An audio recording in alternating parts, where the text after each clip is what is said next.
Hola, en este video aprenderemos a definir funciones que nos servirán para analizar los resultados de nuestra simulación y aprenderemos a guardar esos datos en archivos separados por comas y posteriormente a analizar esos resultados en Excel. Una variable interesante de monitorear en nuestra simulación es el volumen utilizado en el espacio por cada una de las familias de partículas que habíamos puesto en función del tiempo. Para ello definiremos dos variables. Contaremos el número de partículas que ponemos en la caja, número de partículas rojas y azules que ponemos. Para ello crearemos un entero, será el número de partículas rojas, y un entero que será el número de partículas azules. Y un flotante que será el volumen o el área, en nuestro caso porque es una simulación bidimensional, el volumen de partículas rojas y el volumen de partículas azules.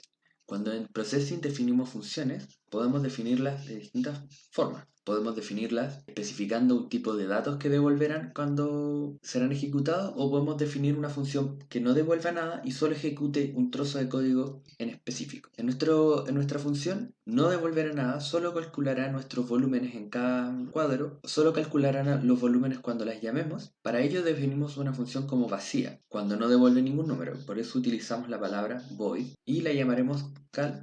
Y entre nuestros dos paréntesis pondremos nuestra función. Para calcular el área que utilizan las partículas, mediremos la mínima posición que utiliza una partícula roja y la máxima posición de una partícula roja, y la multiplicaremos por la altura. Haremos lo mismo con las partículas azules. Por ello, al iniciar nuestra función, definiremos que el volumen será 0 para ambos tipos de partículas. Posteriormente definiremos cuatro variables que darán cuenta de la posición mínima y máxima de las partículas rojas y azules. Un mínimo azul y el mínimo para poder comparar. Diremos que es un número más grande que el que puede tomar cualquier partícula, que será el ancho de nuestra pantalla. Lo mismo con un mínimo rojo, el ancho de nuestra pantalla. Y lo contrario con el máximo, que será 0, porque es el mínimo valor que puede tomar nuestra posición de nuestra partícula. Lo siguiente, iteraremos sobre todas las partículas y verificaremos si nos encontramos con una partícula roja, y luego compararemos. El nuevo máximo para una partícula roja será el máximo entre el actual máximo y la posición de la partícula que estamos evaluando. Y realizamos lo mismo para el mínimo. Y repetimos la misma operación para las partículas azules. Aquí solo debemos decir else, porque existe solo otro tipo de partícula, en este caso para las partículas azules. Al final de nuestra función debemos calcular el ancho que utilizan las partículas azules y las partículas rojas en el espacio. Entonces, y multiplicarlos por la altura de la caja. El volumen de partículas rojas será la altura de la caja por el máximo rojo menos el máximo rojo. Y lo mismo para las partículas azules. Por último, para poder visualizar nuestros valores, imprimiremos en la pantalla nuestros valores de volumen rojo, volumen. Para que este trozo de código funcione, debemos llamarlo en nuestro loop principal, el que itera en cada ciclo. Y lo llamaremos antes de realizar cualquier operación. Calcule el volumen de las partículas, antes de modificar su posición. Y eso lo realizamos llamando nuestra función que se llama cal. Ejecutamos nuestro script y podemos ver que se va imprimiendo el volumen de partículas. Otra variable interesante de medir, considerando que tenemos el número de partículas de cada tipo, es calcular la densidad, o sea, número de partículas por unidad de área que vamos a tener, o de volumen si fuera tridimensional, en cada lado de nuestras cajas. Entonces vamos a definir otra variable, llamaremos densidad azul, densidad roja, y la agregaremos al final de nuestra función. Eso lo hacemos y podemos agregarla a la impresión de nuestro. Y podremos ver que ahora se imprimen cuatro valores. Uno de los problemas que tenemos es que no agregamos el número de partículas que le hemos definido como 0. Por eso acá, cuando definimos el color de cada partícula, debemos sumar cada vez que 1 cuando sumamos un nuevo tipo de partícula. Recordemos que en este trozo del código, en void setup, definíamos el tipo de partícula. Ahora, y en esta sección, definíamos si era roja y en este lugar si era azul. Utilizaremos la siguiente notación para sumar 1 al número de partículas rojas. Y en el caso que estemos agregando una partícula azul, vamos a sumar a la partícula azul. Volvamos a ejecutar nuestro código. Y ahora podemos ver que nuestra densidad va cambiando. Podemos ver que la densidad del lado rojo al inicio es mucho menor. La siguiente tarea para este video es poder guardar estos datos en un archivo separado por comas, que después lo podamos leer con Excel y podamos analizar nuestros datos. Para ello definiremos una tabla. Imaginemos una tabla tal cual como una tabla en Excel. Para ello utilizamos el tipo de variable tabla. Como todos los objetos en Processing, debemos declararlo en setup. Iremos acá donde hemos declarado todos nuestros objetos y debemos agregar las columnas. Los números interesantes que nos vamos a llevar van a ser los que hemos procesado en nuestra función de cálculo de volumen. Por lo tanto, vamos a agregar nuevas columnas. Y debemos especificar el nombre de la columna para después especificar dónde vamos a ir a poner los datos. Entonces la primera la llamaremos tiempo y utilizaremos alguna variable para dar cuenta de cuántos cuántos cuadros ha pasado en nuestra simulación. La llamaremos tiempo.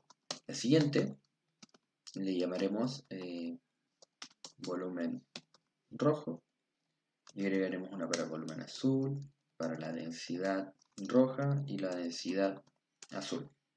Ya tenemos nuestra tabla y todas las columnas que queremos utilizar. Ahora tenemos que en cada cuadro de nuestra simulación agregarlas. Por eso después de que calculemos el volumen, vamos a agregar una nueva fila a nuestra tabla. Esto lo realizamos de la siguiente manera.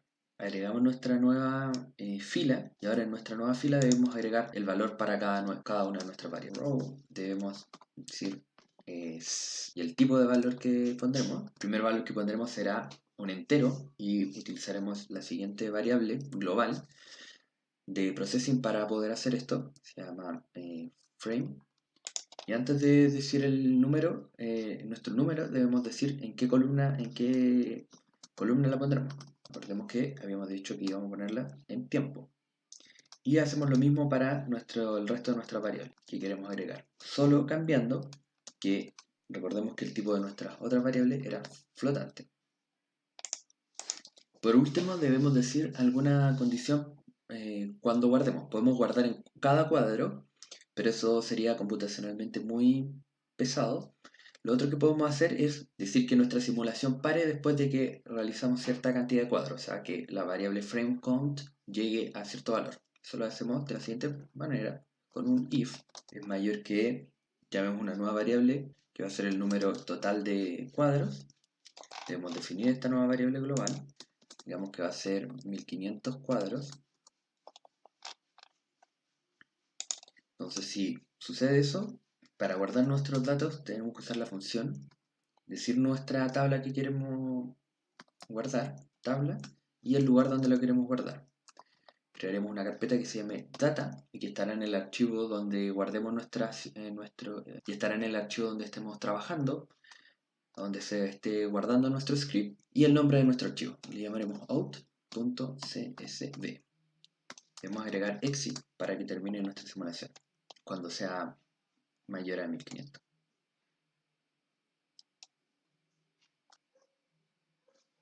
Podemos ver que nuestra simulación se detuvo cuando el número de cuadros fue mayor que el tiempo final.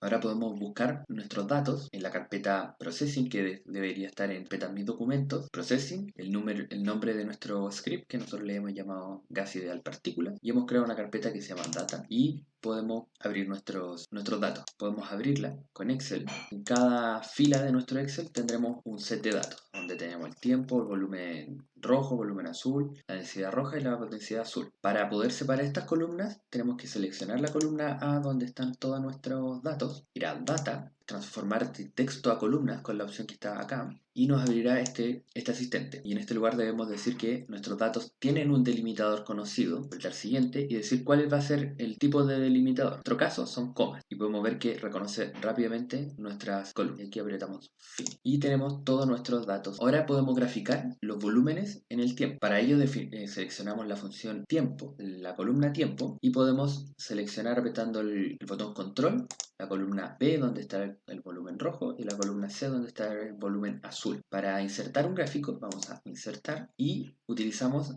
el gráfico de dispersión o scatter y podemos ver cómo va cambiando el volumen en el tiempo en nuestra simulación.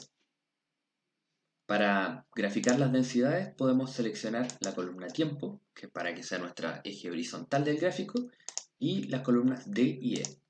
Veamos cómo resulta esto. Realicemos una última variación en nuestra simulación para tener más datos en el tiempo y también aumentaremos la velocidad de las partículas. Eso lo hacemos, recordemos, tenemos que cuando declaramos nuestra velocidad de nuestra partícula, B, la velocidad de la partícula, y ponemos set más y pondremos una velocidad 5. Y agregaremos más partículas, pondremos 1000 partículas. y ejecutaremos nuestra simulación hasta unos 3000 cuadros. Recuerden que tenemos nuestros archivos CSV abiertos, debemos cerrarlos, no guardar los cambios para poder ejecutar nuestra simulación y que pueda después reescribir los datos. Ejecutemos nuevamente nuestra simulación.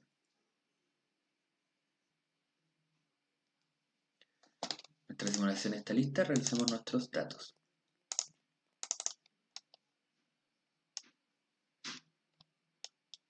Y ahora grafiquemos directamente las densidades.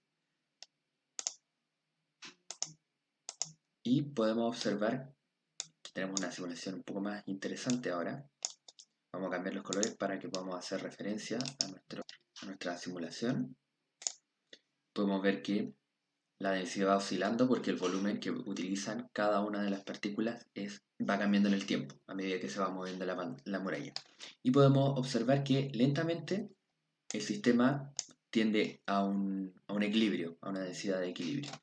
Eso sería todo por este video. En este video aprendimos a definir funciones que las utilizamos para analizar nuestros datos. Recordemos que las funciones las definimos como un trozo de código que lo podíamos llamar en cualquier parte de nuestro loop principal, lo podíamos llamar cuantas veces queramos, y también aprendimos a guardar datos en una tabla y esa tabla exportarla como un archivo separado por comas y analizar estos datos con Excel.